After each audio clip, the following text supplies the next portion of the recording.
Hello everyone, welcome back to AS NEET. तो आज की वीडियो का टॉपिक होने वाला है राजस्थान स्टेट का जो स्टे राउंड है उसका रिजल्ट क्या दोबारा पब्लिश हो सकता है या फिर नहीं। बहुत सारे फैक्ट्स के ऊपर इस वीडियो में अपन बात करेंगे। फैक्ट्स इन द सेंस की कितनी गलतियां राजस्थान स्टेट के स्टे राउंड में हुई है और किस तरीके से स्टूडेंट को लो रैंक होते हुए भी उनको एडमिशन दे दिया गया, बट जिनकी रैंक अच्छी थी उनको एडमिशन से साइड में रख दिया गया। अब उनको ये समझ में नहीं आ रहा है कि उनको आखिर क्यों सीट अलॉट नहीं हुई, जबकि उनसे जो कम कट ऑफ वाले स्टूडेंट थे, जिनका स्कोर कम था, जिनकी रैंक उनसे कम थी, उनको सीट अलॉट हो गई है। तो आखिर ये हुआ है तो क्यों हुआ है। अब कोर्ट में जो 100 सीटें थी वो तो कैंसिल हो ही गई हैं। ये सब तो खैर कोर्ट ऑर्डर के अकॉर्डिंग था, इसके लिए मैंने ये वाला वीडियो बनाकर आपको अपडेट कर ही दिया था। लेकिन मुद्दा ये नहीं है कि सीट कैंसिल हुई है या फिर कोर्ट ऑर्डर था। अब मुश्किल स्टूडेंट के सामने ये है कि उन्होंने सब कुछ सही तरीके से किया, प्रॉपर तरीके से किया। मैं कुछ फैक्ट्स आपको इस वीडियो में दिखाऊंगा, सारी चीजें। तो इस वीडियो को आप ध्यान से देखना और पूरा वीडियो देखने के बाद में अपनी राय भी आप कमेंट सेक्शन में जरूर बताना। आपको क्या लगता है वो भी हमें कमेंट करके बताना। क्या यह रिजल्ट दोबारा पब्लिश होना चाहिए या फिर नहीं, या फिर इसमें इतनी गड़बड़ी आखिर कैसे देखने को मिली है। मैं कुछ फैक्ट्स और प्रूफ आपको इस वीडियो में दिखाने वाला हूँ। पहले मैंने वीडियो बनाकर अपडेट किया था, उसमें मैंने कहा था कि मैं नेक्स्ट वीडियो में आपको और अच्छी तरीके से एलिब्रेट करके समझाऊंगा। तो चलो उसी पे बात कर लेते हैं। तो सबसे पहले यहाँ पर मैं कुछ आपको दिखाना, ये मैं पहले के वीडियो में आपको बता चुका हूँ कि यहाँ पर सीटों को कैंसिल कर दिया गया था 100, जो कि आप सब लोग जानते ही हो कि पैसिफिक मेडिकल कॉलेज की सीटें वो है कैंसिल हो चुकी हैं। लेकिन यहाँ पर मेरा दिखाने का मतलब इसको यही है कि ये जो मैं दिखाना चाह रहा हूँ वो ये है कि जितनी भी पॉइंट्स हैं वो सब कुछ यहाँ पर आपको देखने को मिल जाएगा ऑफिशियल वेबसाइट के ऊपर। अगर आपको मेरिट लिस्ट देखनी है या फिर कुछ नोटिफिकेशन देखने हैं या फिर कुछ भी आप देख सकते हो जहां पर आपको चाहिए है। अब मैं आपको क्या बताना चाह रहा हूँ वो थोड़ा सा आप देखना, क्योंकि बहुत ज्यादा जरूरी है। आपको नोटिफिकेशन दिखा देता हूँ स्ट्रे वैकेंसी राउंड के लिए। अब क्या इसमें गड़बड़ी है क्या नहीं है वो थोड़ा सा समझने की कोशिश करते हैं। ऊपर चलते हैं। नंबर फर्स्ट पॉइंट है एप्लीकेशन फॉर्म। तो एप्लीकेशन फॉर्म है, इसको हाईलाइट किया हुआ है रेड कलर से। ठीक है, ये हाईलाइटेड है, चलो समझ में आती है बात। आते हैं नीचे थोड़ा सा और, तो यहाँ पर चीजें देखेंगे सिक्योरिटी डिपॉजिट। अब सिक्योरिटी डिपॉजिट है वो भी देखो हाईलाइटेड है। अब हाईलाइटेड है और ऊपर चलते हैं नीचे, थोड़ा सा नीचे की तरफ चलते हैं तो यहाँ पर आ रही है चॉइस फिलिंग। तो चॉइस फिलिंग को भी हाईलाइटेड किया हुआ है। नेक्स्ट नीचे चलते हैं तो डिफेंस कोटा या फिर पीएम कैंडिडेट जो भी है, यानी कि सब्जेक्ट टू वैकेंसी, यहाँ पर देखो पीडब्ल्यू कैंडिडेट है, इसको हाईलाइटेड है। एनआरआई कैंडिडेट ये भी हाईलाइटेड है। लेकिन जो चीज सबसे ज्यादा हाईलाइट होनी चाहिए थी वो है ये वाला पॉइंट। अब ये वाला पॉइंट बहुत सारे स्टूडेंट से मिस हो गया और यही रीजन है कि उनसे सीट लेने में गलती हो गई राजस्थान स्टेट के अंदर। अब जो कि इतने सारे जो आपने हाईलाइट किए हुए हैं तो इस पॉइंट को आपको हाईलाइट करना चाहिए था। नंबर फर्स्ट पॉइंट यही है। क्यों हाईलाइट करना चाहिए था? क्योंकि फर्स्ट सेकंड थर्ड 3 राउंड तक ऐसा कोई भी रूल नहीं था सिवाय इन कैटेगरीज के। तो ये कैटेगरीज थी, इनको डॉक्यूमेंट वेरीफाई करवाना था फिजिकल तरीके से पहले ही, एडमिशन से पहले ही। लेकिन बाकी जितने भी स्टूडेंट थे उनको कोई भी डॉक्यूमेंट वेरिफिकेशन के लिए नहीं बोला गया था फर्स्ट राउंड में, सेकंड राउंड में और थर्ड राउंड में। लेकिन अचानक से स्ट्रे राउंड के अंदर उनसे सारे डॉक्यूमेंट्स रखवा लिए गए, यानी कि वो स्टूडेंट ना तो ऑल इंडिया कोटे में पार्टिसिपेट कर पाते बिना अपने डॉक्यूमेंट के और ना ही कहीं और पे। यानी कि यहाँ पर डॉक्यूमेंट ले लिए, ठीक है चलो ले लिए, ये आपका रूल एंड रेगुलेशन है, वो आप अपने अकॉर्डिंग कर सकते हो।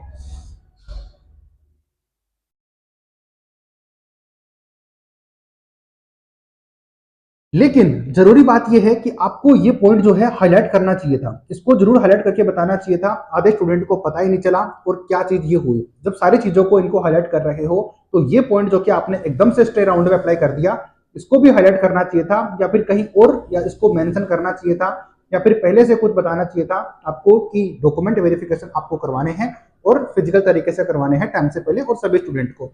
आधे स्टूडेंट को तो पता ही नहीं चला, तो फिर कैसे ये चीज हो पाती। नंबर फर्स्ट पॉइंट तो यही है कि उनको हाईलाइट करके बताना चाहिए था। बाकी चीजें जो है इतनी हाईलाइट करके आप बता रहे हो तो ये भी आपको बताना चाहिए था। फर्स्ट पॉइंट तो ये है। अगर आप एग्री करते हो तो इसको लाइक जरूर करना।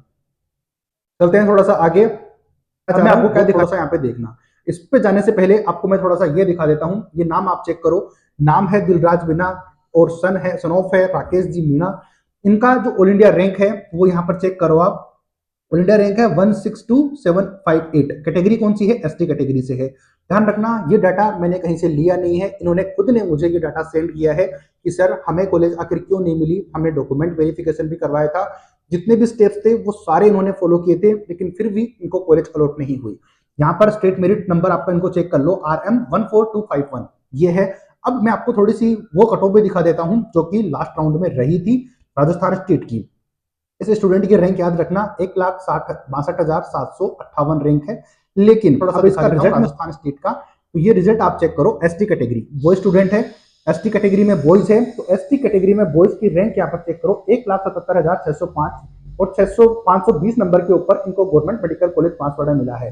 अब आप ये बोलोगे कि हो सकता है कि इस स्टूडेंट ने गवर्नमेंट मेडिकल कॉलेज बांसवाड़ा भरा नहीं हो, तो देखो ये बात भी, ये डाउट भी आपका हो सकता है। लेकिन जो पॉइंट मुद्दे वाली है वो ये है कि इसकी रैंक यहाँ पर जो रिजल्ट रहा है राजस्थान स्टेट राउंड का 1,77,605 रैंक तक कॉलेज मिली है, लेकिन इस स्टूडेंट की 1,62,000 रैंक थी बट इसको कॉलेज नहीं मिला है। अब उन स्टूडेंट के लिए भी, यानी कि उन पेरेंट्स स्टूडेंट के लिए भी मैं थोड़ा सा क्लेरिफिकेशन दे देता हूँ कि इसमें चॉइस फिलिंग में क्या डाला हुआ था, गवर्नमेंट मेडिकल कॉलेज बांसवाड़ा डाला हुआ था पर या फिर नहीं। आप चेक कर सकते हो कि गवर्नमेंट मेडिकल कॉलेज बांसवाड़ा इन्होंने डाला है या फिर नहीं डाला। तो ये मैं थोड़ा सा दिखा देता हूँ कि government medical college Banswara number 23 पे चेक करो, जीएमसी बांसवाड़ा गवर्नमेंट सीट ये उन्होंने डाली हुई है, लेकिन उनको अलॉट नहीं हुआ है। टोटल 31 चॉइसेस थी, 31 के 31 कॉलेजेस इन्होंने भरा हुआ है। लास्ट कॉलेज जो अलॉट हुआ है वो भी इन्होंने डाला हुआ है और ये पूरा डाटा आप चेक कर सकते हो। तो अब आप ये बताओ कि इस स्टूडेंट की गलती क्या है, क्या इसने गलत किया या फिर क्यों इसको सीट अलॉट नहीं हुई, कि थोड़ा सा बताने की कोशिश करिएगा। फर्स्ट केस मैंने आपको दिखाया। दूसरा केस, अब प्राइवेट कॉलेजेस की कट ऑफ बहुत ज्यादा हाई गई है, ये आप सब लोग जानते हो। अब कितनी गई है वो थोड़ा सा मैं आपको इस पॉइंट से समझाने की कोशिश करता हूं। यहाँ पर देखो, अब ये जो है स्टूडेंट नंबर 1 है, अब ये केस नंबर फर्स्ट है जहां पर सीरियल नंबर है, तो ये सीरियल नंबर चेंज हो सकता है, ये हम सब लोग जानते हैं कि सीरियल नंबर है, सीरियल नंबर चेंज हो सकता है क्योंकि ये जो राउंड वाइज रैंक रिवाइज होती है, स्टूडेंट पार्टिसिपेट करते हैं उसके अकॉर्डिंग, तो ये चेंजेस हो सकते हैं, इसको अपन एग्री करते हैं।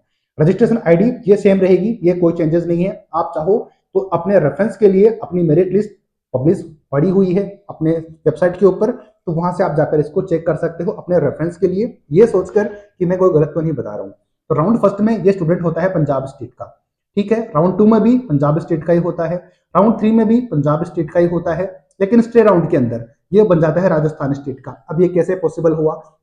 आप जितने भी स्टूडेंट और पेरेंट्स इस वीडियो को देख रहे हो, आप सब लोग जानते हो कि एक बार अगर ये रजिस्ट्रेशन आईडी आपको मिल जाती है तो इसमें आप चेंजेस नहीं कर सकते।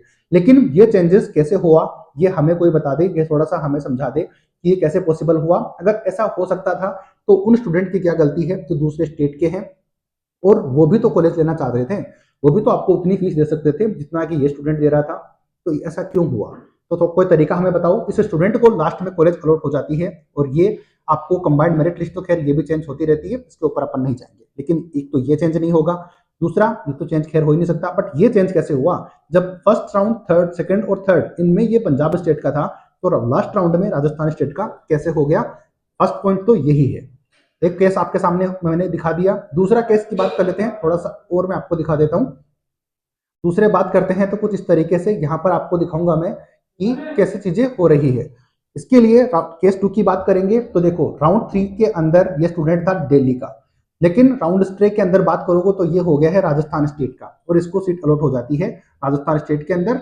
10,16,733 ऑल इंडिया रैंक तक इनको कॉलेज अलॉट होती है।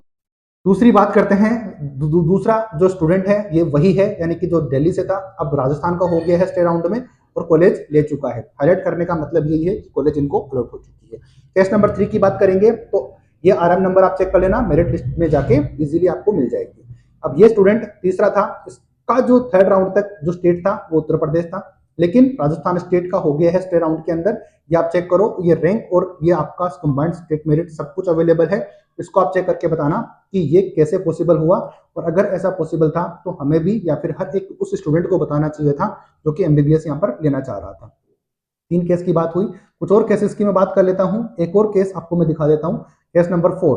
केस नंबर 4 यहाँ पर भी चेक करो, राजस्थान स्टेट जो फर्स्ट राउंड में था ये स्टेट का था दिल्ली का, दूसरे राउंड में ये स्टूडेंट था राजस्थान स्टेट का हो गया। अब ये कैसे पॉसिबल हुआ ये हमें थोड़ा सा समझाओ।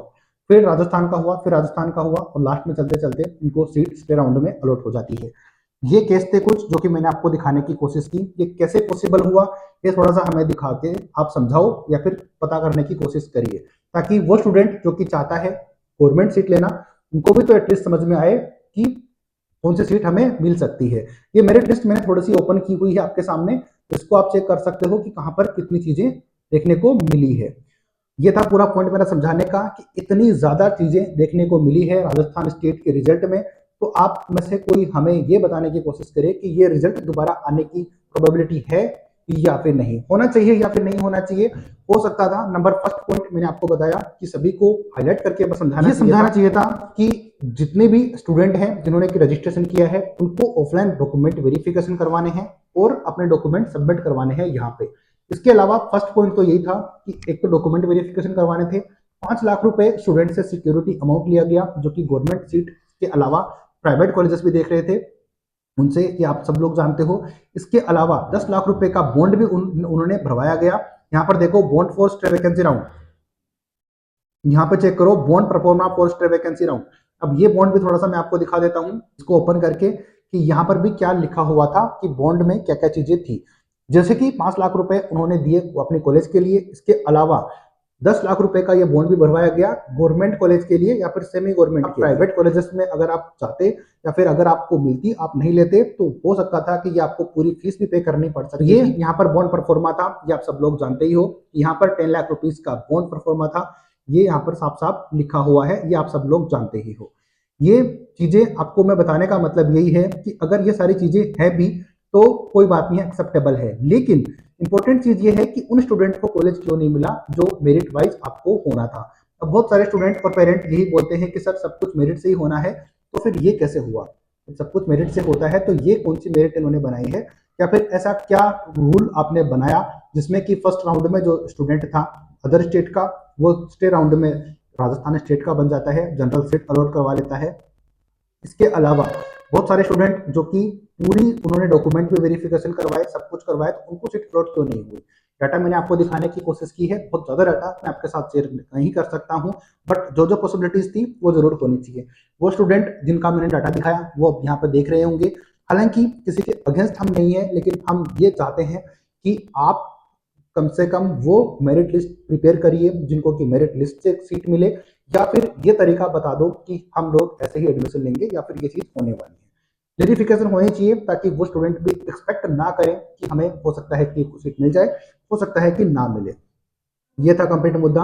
आपको चीजें समझ में आई होगी, तो अब आप हमें कमेंट करके बता सकते हो कि ये रिजल्ट दोबारा पब्लिश होना चाहिए या फिर नहीं। इसके अलावा भी आपके पास एमबीबीएस लेने के चांसेस हैं, तो जिन स्टूडेंट का स्कोर लो है, 200 से भी नीचे है, वो भी हमें कॉन्टेक्ट कर सकते हो।